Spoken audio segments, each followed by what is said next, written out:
Benar darurat. Tuan-tuan pakat duk tengok banyak orang saya duk baca dalam Facebook, bila jadi PKP dengan darurat ni, orang duk pandang daripada dua skop. Yang pertama politik, yang kedua ekonomi. Kita buka Facebook, tengok Facebook orang politik, dia duk bahas PKP dengan darurat ni daripada sudut kacamata politik. Ada yang sokong, ada yang tak sokong. Biasa. Ada geng dia sokong, dia kata bagus PKP ni, dia kata darurat ni bagus, nak mengekang COVID. Yang tu satu pandangan.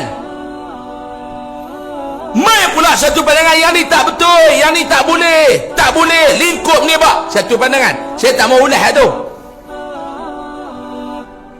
Tanya pula kepada orang yang pakai kacamata ekonomi, dia pakai spek mata ekonomi, dia akan bahas PKP dan darurat ni daripada sudut ekonomi.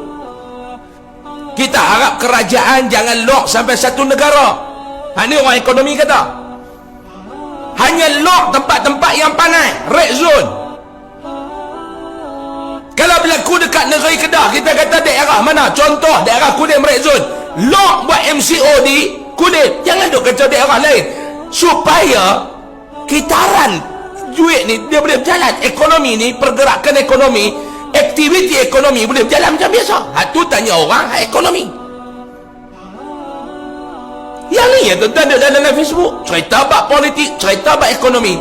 Saya nak tanya tuan-tuan, siapa dia yang pergi ambil spek mata dia, bubuh dekat mata dia, dia tengok daripada sudut PKP dan darurat ni, daripada sudut berapa ramai orang yang hilang kerja akibat PKP, daripada jumlah yang hilang kerja tu, berapa ramai orang yang dah murtad tuan-tuan.